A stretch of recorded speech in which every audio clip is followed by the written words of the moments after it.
Hi and welcome back to my channel. I am going to try to do a wrap-up video, a year-end video for my Year in Books 2022.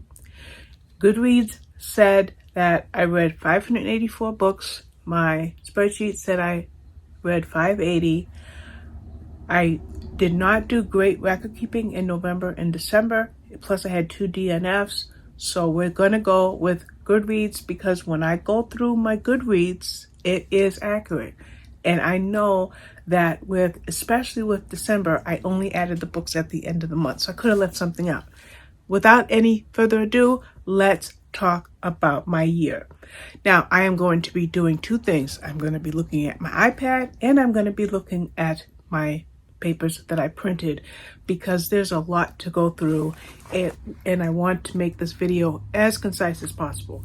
In fact, at some point I may do a slideshow of all of the books that I read in 2022, and I will try to talk about the standout books, and in a separate video I will talk to you about my favorite books of 2022. So I thought that I would use this opportunity to talk to you about me and social media and how this channel and my social media presence has grown over the course of the last year. Now, when you watch the video, if you watch closely, like if you look at January is up here, and if you look at February, it's down here, and March is up a little, and then it goes back up. You're going to wonder, why did I go from up here like that and back up? Well, it's because of social media. And I experienced something very, very difficult, very, very dark at the end of January, which I thought was going to throw my reading year into a tizzy. The thing is, in 2021, I read 583 books, but thankfully I hit 584 despite the plunge that I took at the end of January. So we're going to talk about some of my social media outlets.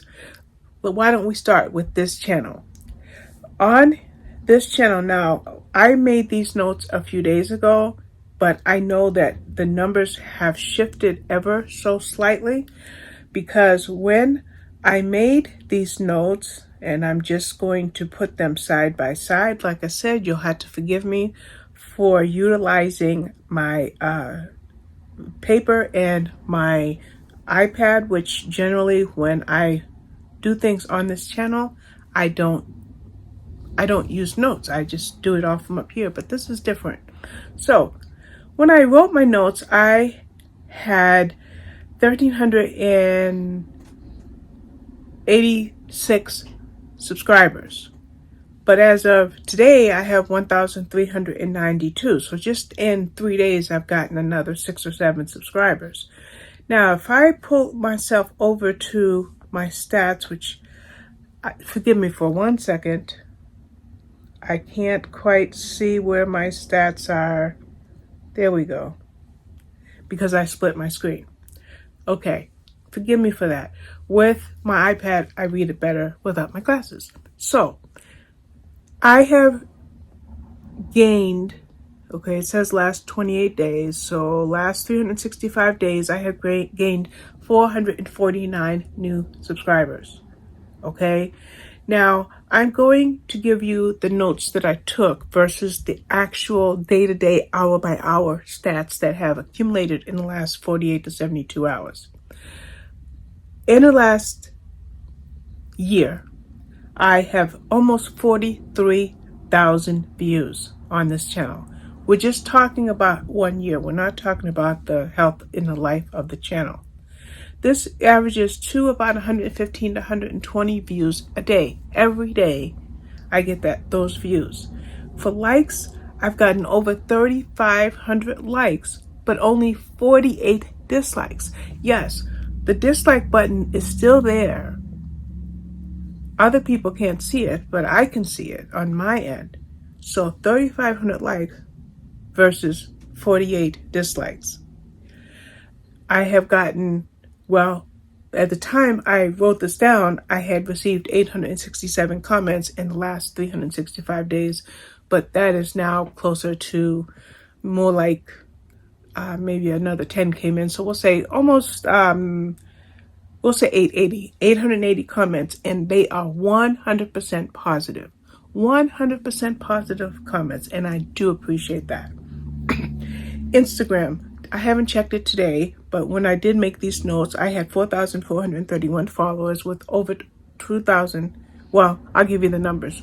There were 2,448 posts, but in the last couple of days, I did a few more. So we'll say 2,500.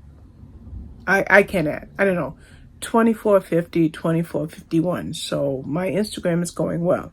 Twitter, I have over 2,000 followers, but I'm not able to calculate how many Twitter tweets I have made.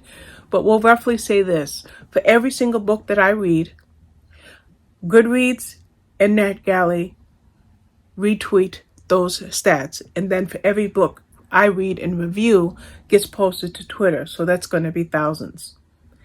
Now, what about my blog? My blog for the last year has been a little bit over 400 posts with 128,000 views. Yes, my blog gets more views than this channel. Now, already at this month, I think I'm at, well, why don't I just check, because I don't want to be too presumptuous. I'm just going to my stats on my blog. For this month, we are at 4,529 views. Last month, it was 18,557. So despite my presence on Facebook and YouTube, my writing, my blog, my book reviews is where most of my views, energies, likes, and comments come to. Now, that is my year in view on a social media level. Okay? Now, what I'm going to do here is I am going to do a slideshow of the books that I read in 2022. Now, what I think I might do is just before we go into each month, I will give you a little bit of feedback on how I did on that month. So for that reason, I'm going to shut this video off and figure out how I can do either a voiceover. I might just do voiceovers and screenshots. Yeah, let's do it that way. So I'm going to shut this video off, edit this into the existing video, and we'll go from there.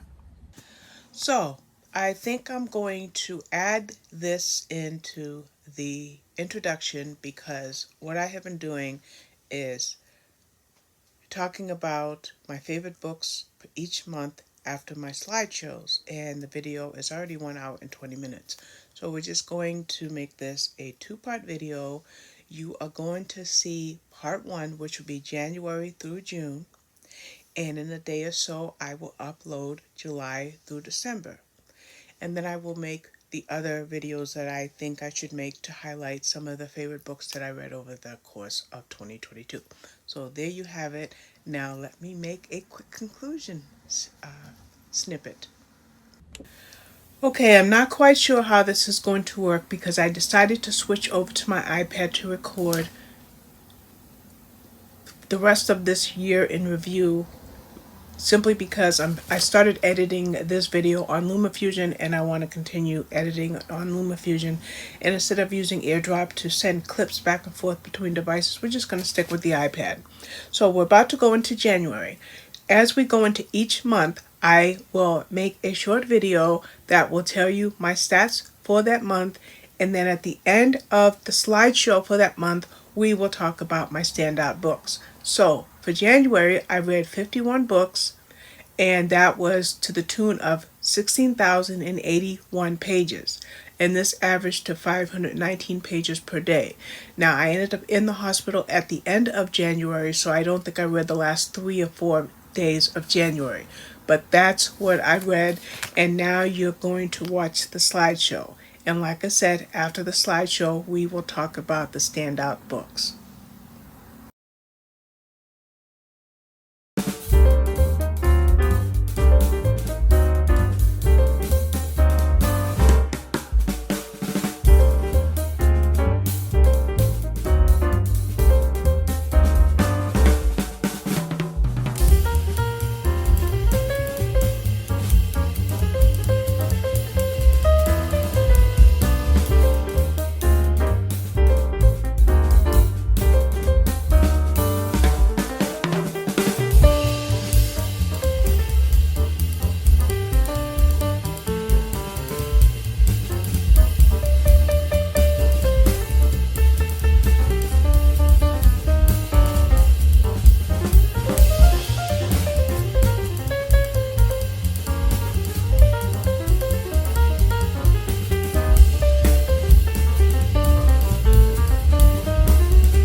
So that was the slideshow of all the books that I read in January, and I chose 4 standout books.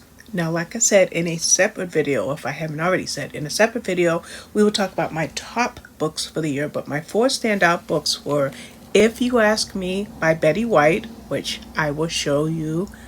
You bring that cover up right now. That book was really good because this was written by her about 10 years ago, and I got it as an audiobook and she narrated it, and her sense of humor was pristine, so I loved it. Then I read The Dust Bowl Orphans by Suzette D. Harrison. Now, the reason I chose this book as a standout book is because, first of all, to be quite honest with you, I never heard of The Dust Bowl. And this happened in the Midwest at the middle of the first part, a little like the middle of the century, like in the 30s or 40s, I can't quite remember when. But it was about 2 little girls who lost their parents, and this just before the Dust Bowl occurred, and they joined a group of people to try to get to California, which was supposed to be the land of plenty. And the Dust Bowl orphans showed their trials as they traveled, and it was just, to me, it was just a fabulous, fabulous book. Another standout book was Walking Miracle by Ryan Shazier. Ryan Shazier was a professional NFL player, and he got a severe injury which ended his career. And Walking Miracle was the book about the miracle that he would never walk again, but he proved them wrong.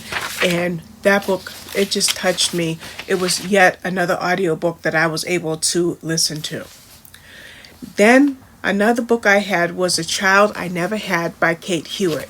Now, I love Kate Hewitt. I probably have read a dozen or more books by her, so when I got to The Child I Never Had, I was just pulled right into the story. The story never once let me go, and it showed the capacity of how love can transcend the normal way of parenting, and how our main character just went above and beyond for the child in this book.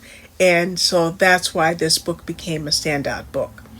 And that is, we're just going to end this part of the video here, and we're going to segue into my February reads.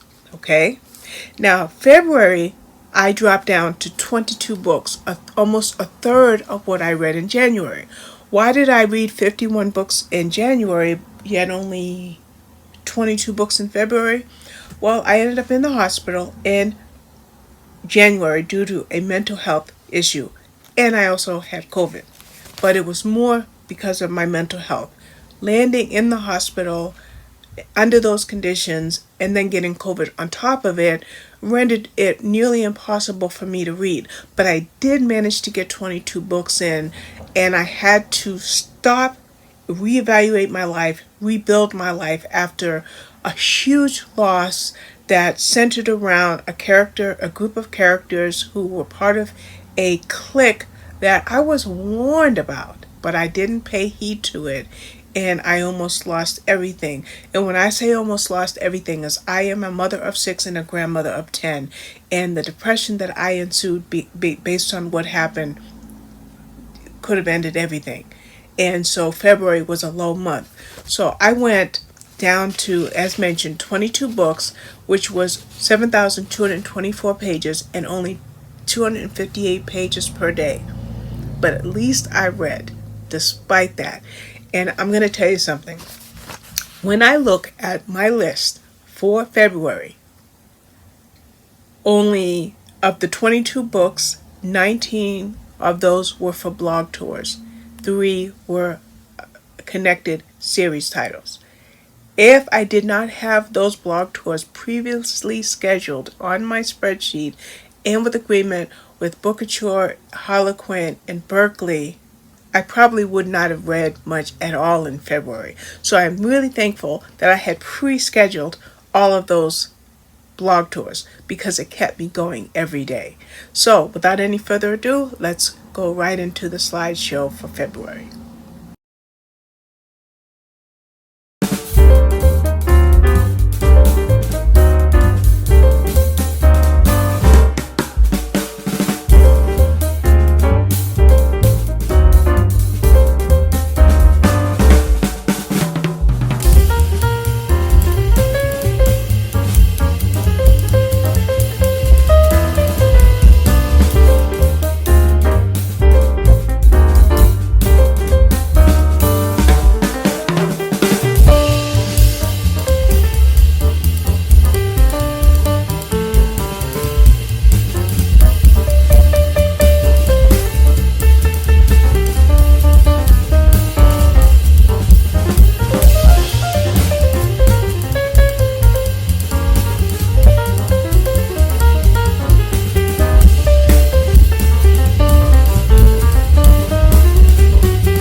So for February, we're just going to talk about two standout books. One was A Life for Life by Carol Wire, and this book was the book number 3 in the Detective Inspector Kate Young series. Now, I have read, of course, A Tooth for a Tooth, A Life for Life was the third one, and I'm drawing a blank on the other one, but and A Tooth for Tooth is number 4, which I just read. So, in any event, I read A Life for a Life in February.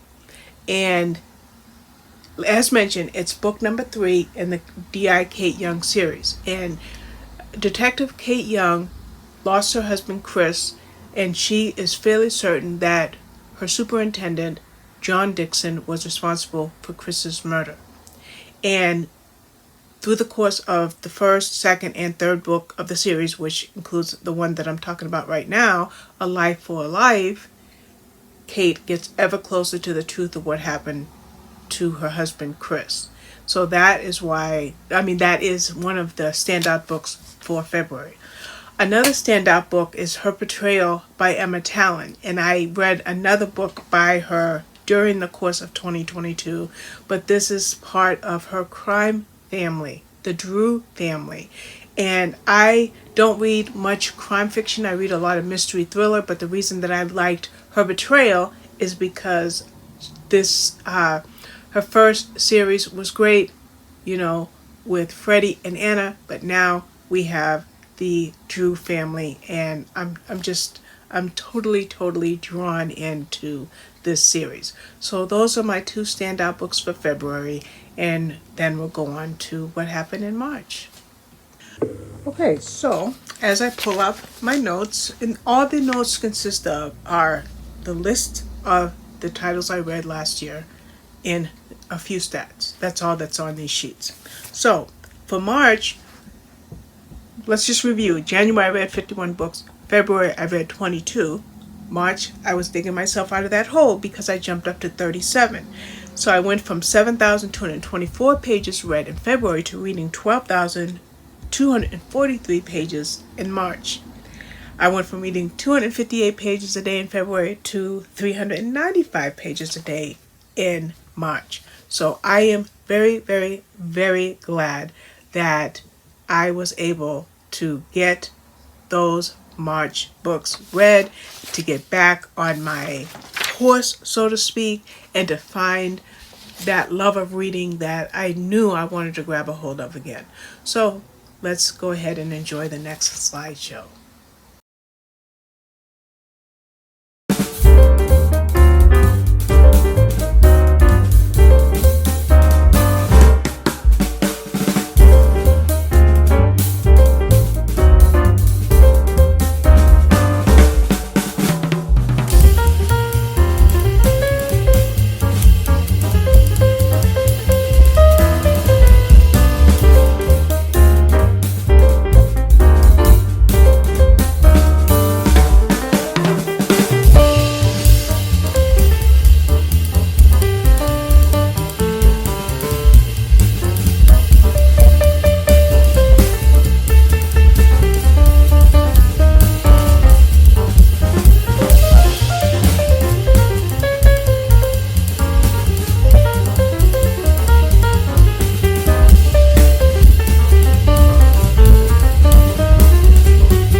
So for March, we have quite a few standout books, more than we had in February. We have The Book of Hope by Jane Goodall. Now, The Book of Hope, I had it as a print book, but since I read it much later than it was published, I was able to get it as an audiobook. That book was really good. It was part autobiographical, it was part autobiography and part biography, and it just told us a lot about Jane Goodall's life, and I loved that book, and I loved the title, The Book of Hope. The next book I want to talk about is The Book of Moods by Lauren Martin. Now, this book, I like this book because as somebody with bipolar disorder, major depression, anxiety, and PTSD, any book that I can read about moods or the brain are always edifying for me, or, they always help me to kind of dissect my life. Another way, which I happen to have it right here, is my journal. It's my planner, but in my planner, I take copious notes from my chats with my therapist. So when I was reading the Book of Moods, it was very helpful and instrumental for me. Then I read The Black Agenda by Anna Gifty Opoku Agaman.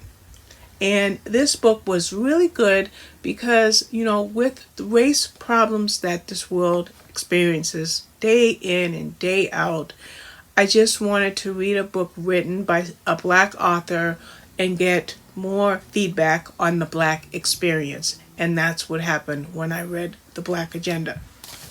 Now, you're going to see this in another video, which is Love People Use Things by Milburn and Nicodemus. I'm drawing a blank on their first names, Ryan Nicodemus, but I'm just drawing a blank on Milburn's first name. And I loved that book because these guys are organizational specialists and they're minimalists. And so I thought I would read a book that would teach me about minimalism because I don't know what minimalism is. I have collections, puzzles, books, coloring utensils, planner supplies, cross-stitch supplies, yarn, you name it. So I thought I was going to read a book about minimalism. And I didn't. I read a book about how people in your life can direct your life going forward in the direction that will be most helpful to you. And I loved this book. I read it as an audiobook, and I am so glad that I did, and I will re-listen to this one again. In fact, I got this one from Audible just so that I would have it in my permanent library. And then I read the next J.D. Robb book, Desperation in Death. Every single book in this series is going to be a 5-star read, and Desperation in Death was no less so for me. Excellent book. I'm super glad that I read it. It stood out to me as a strong part of the series, and if you like the Eve Dallas series, 55 books in, it just gets better and better. Then a surprising book that I want to talk about as a standout book was a middle grade book. It's The End of the World and I'm in My Bathing Suit by Justin A. Reynolds. Now, I got this as a print arc, and actually 4 or 5 of these that I'm talking about in this part of the video were print arcs, and I should have had them as print copies while I'm making the video, but we're just going to use screenshots. This book was just so cute. It was just about a boy who was stuck at home because he didn't get his laundry done. And he was responsible for his own laundry, and all he had left was a bathing suit. Well, the world pretty much stopped. Electricity, cell phones, everything. And all he had was a bathing suit, and the world was coming to an end. It's a cute little story. So that's it for my favorite books for March. And now we'll segue into April and talk about what I did in April. Now, 51 books in January, 22 books in February, 37 books in March.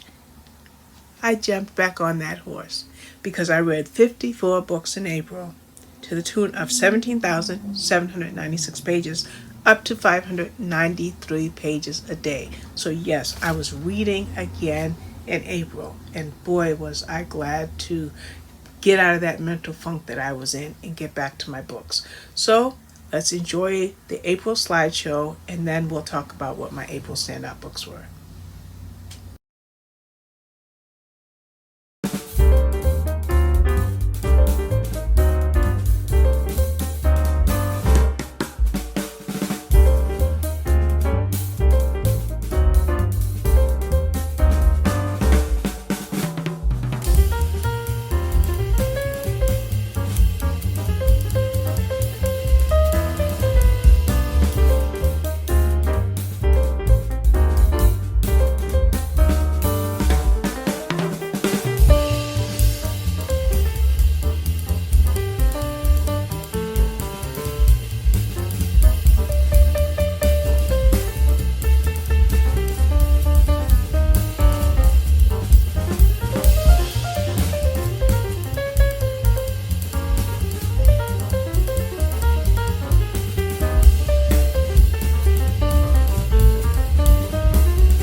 Okay, so let's talk about my favorite books for April.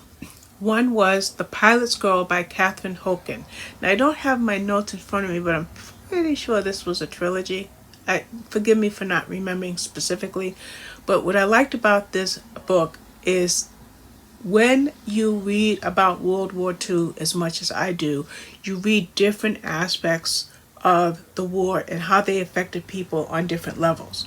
Okay, whether they are in concentration camps, whether they are part of working on exposing the Germans, whether they are transmitting secrets, and whatever the case is, I find myself very invested in these books, and that's why The Pilot's Girl was a standout for me. And then I started to read a lot of Kirsten Magdalene books in 2022, and I'm just going to tell you the name of the book, and I encourage you to look at this book and her backlist. I'm pretty sure they're all on Kindle Unlimited, and one by one they're being released as audiobooks, and this one is Widow Falls. So I'll simply show the cover, and hopefully you'll take a look at it. So the next book I want to talk about is Watch Her Disappear by Lisa Reagan. Now, every time I am on the Bookouture group, there's a private group for us bloggers who do blog tours. You get requests from the publicist asking if we want to join in tours. And the tour that I joined in for this one was Watch Her Disappear, and it is book number 14 in the Detective Josie Quinn series. Now, I have just recently read the 15th book, but this was my standout for April. And what I loved about this book is Josie is working on a cold case, but the cold case that Josie worked on went back to her past. And that's what made this book really, really good. And it had a real note of sadness in this book, especially when it involved her boss, Chief Whitwood. But I loved this book from the beginning. I did not get the first two read. I only started on book 3, but Watch Her Disappear stands out to me. And let me say this, and maybe I'll try to insert it early on. Any of these books that I'm talking about have been reviewed right here on this channel, including Watch Her Disappear. So the next book I want to talk about that was a standout book for this month was Pieces of Her by Karen Slaughter, which was a reread. And I love Karen Slaughter, and so even though this was a reread, it still came out as a standout book for me for the month of April. And then I had another historical fiction that stood out to me, and that was Garden of Secrets by Suzanne Kellman. Suzanne Kellman's books have been 5 out of 5 every single time I read them, and that was exactly the case with Garden of Secrets. Another book, this wasn't, say, a World War II based book like I usually read, but what it was a dual timeline story, and we have our character Anya and Laura. And if I'm not reading a fabulous World War II story, I'm reading a fabulous historical fiction book that is done on a dual timeline basis. And that's what Garden of Secrets was by Suzanne Kellman, and why I put it with my standout books for the month of April. And I think it's my last standout book that I want to tell you about April. I just want to check my notes. Nope, there's one more. The next standout book is Unmasked by Paul Holes. Now, again, this is a print arc, so I should have grabbed it for this video, but I didn't. Now, Unmasked, I held on to this book for 2-3 months before I read it, because it is based on a real life hunt for a serial killer. And it is raw, it is real, it is true down to the last word, and it is definitely worthy to be as a standout book. And then my last standout book for April is My Seven Black Fathers by Will Jawando. Now, My Seven Black Father, now we have a young African man who went through a lot in his life. He lost his father early on, not literally, but connection to his father, and how he progressed his life over the course of growing up and becoming a young man, and all of the people that had influence in his life or on his life, and even to one of them being President Obama. So I just loved that book by Will Jawando, and he is a celebrity in his own right even today. So that was my last April book, and now we're going to talk about May. What happened in May?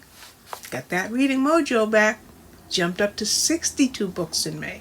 21,296 pages, which came up to 687 pages a day that I read during the month of May. May was a great month. And now let's enjoy the slideshow, and then we'll talk about my May standout books.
So, what did I enjoy in May? Well, there's a few here that I want to talk about.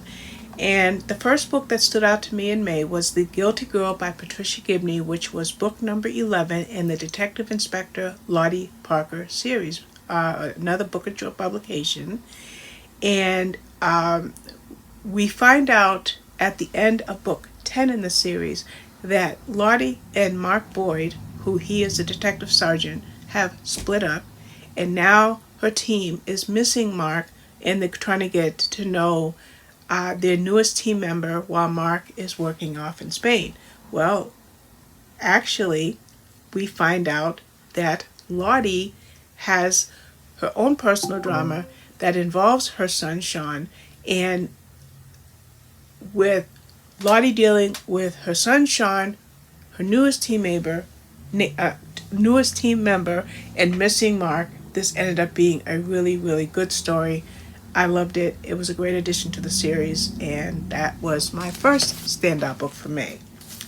The next one was 22 Seconds by James Patterson. Why is that a standout book? Well, I think it was at the closer to the end, maybe the beginning of 2022 or the end of 2021, I caught up with the Women's Murder Club series. So when I got to 22 Seconds, I was able to go right into it without having to binge read any of the previous books.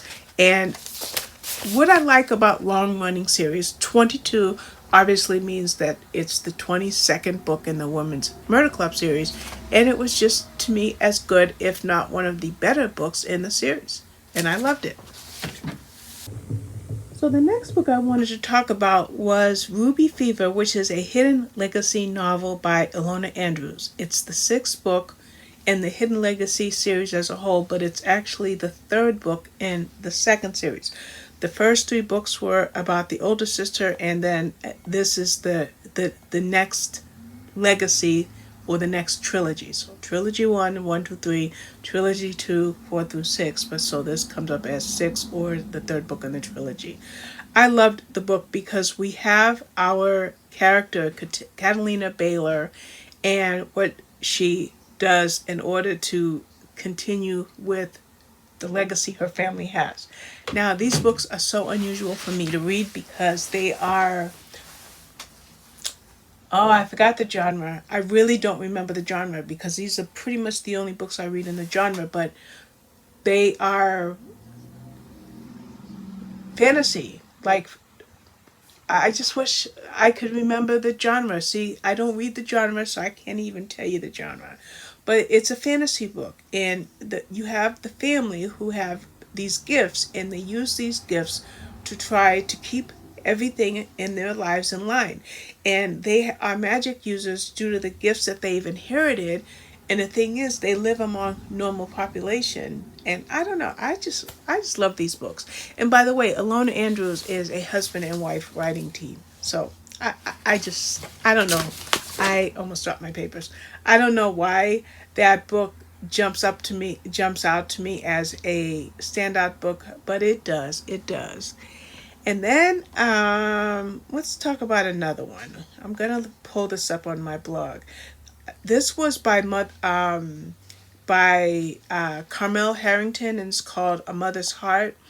And I read a book by Carmel Harrington about a year ago. So when I got this one, I decided that I would read it. And it was basically about a woman. Her name is Rachel, and she met somebody named Lorcan, and she fell in love with him and his 2 children. But something happened to Lorcan. But the thing is, Rachel had already fallen in love with the children, and then there comes to be a conflict with their birth mother. And I am just such a family-oriented person that it's hard for me to see how children could be separated from their natural mother and how another woman can become their mother. Well, if you read this book, you will find out how everything changes for these 2 children for the best. And I'm just telling you, it's an amazing, amazing, amazing, amazing book. And that is A Mother's Heart by Carmel Harrington. And I think we have one more standout book, Oh, this is another Kirsten Moglen book. Remember, I said I was trying to read as many of those as I could. I don't know if I did this on my blog, though. I'm going to just check really quickly. This is To Tell Me the Truth. And again, it's by Kirsten Moglen. And I did not end up doing this on my blog, and I may have made a video. But I put this as a standout book for mainly one reason. Every Kirsten Moglen book has grabbed me and made me hold on to where I binge read the book from beginning to end. As a matter of fact, she's got a new one coming up, and it's called The Family Secret. I just shared the cover on my blog and other social media, and I should be reading it in the next day or two. As soon as I get a copy, I will stop everything I'm doing and read that book. But I just wanted to include that one with this wrap up. So that ends the month of May, and we're about to go view my slideshow for June, but let's just do my stats. 47 books in May. So wow, I went from 62 books in May, to 47 books in June, not May. 47 books in June. I went down to 16,254 pages, and I don't quite remember what I said I did in May because I dropped my papers. My husband came in my room and I dropped everything. In May, I read 21,296 pages, whereas in June, I dropped down to 16,254 pages, which came up to 542 pages a day. So I may have read less books, but I still read over 500 pages a day. So let's enjoy the slideshow, and then we'll talk about my May standout books.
So one of the books that I flagged for a good read of the month of June was Local Gone Missing by Fiona Barton. Now, in this book, we have Detective Elise King, who is on leave right now because of a medical situation, And now she is just supposed to be taking it easy, but she's ambitious. So she takes on a case in the small town where she's staying.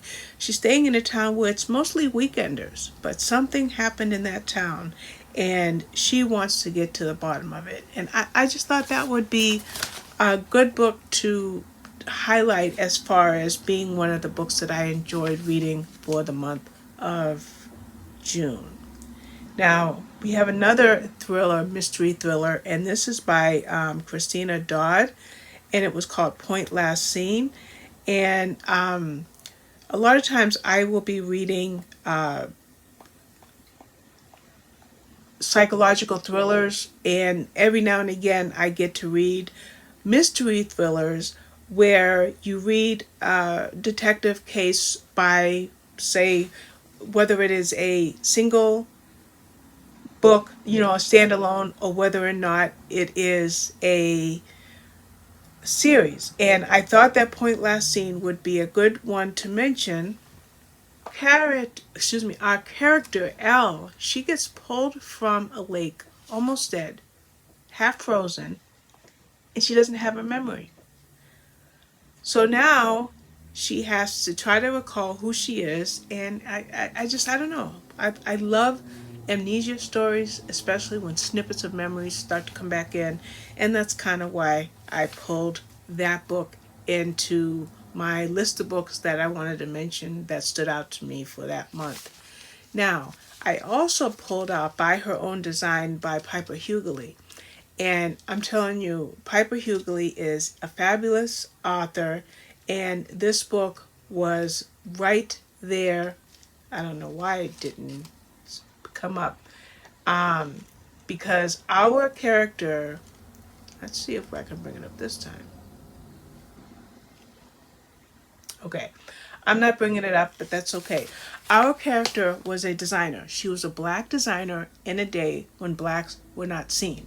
In fact, she designed a dress for Jackie Bouvier Kennedy, and in, I think, Red Book magazine, it said a black designer. She wasn't even listed by name. Yeah. So that is, out of respect for her, we are going to grab this. Her name was Anne Lowe. I did have to look up her name, and I am sorry. But that book was really, really good. She was an excellent, excellent seamstress. And, but like I said, she was black, so it was better to be seen but not heard. Really, really tough book. So that's it. I did have a book that I just talked about, but it's a July read that got stuck in my June for some reason. So I'm going to just kind of clean this up a little bit and you'll get it in the right spot. Okay, so what you got here is January through June of 2022.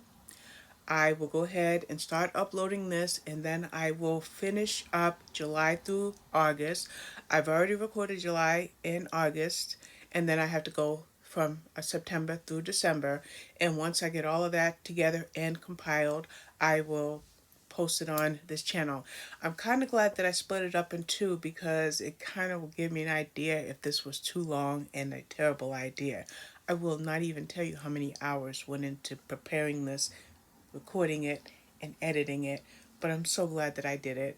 So hopefully you'll get most of it. My camera clips are off because I was filming it in many, many, many segments, but like I said, once I get July through December all cleaned up, that will be part 2 of the video.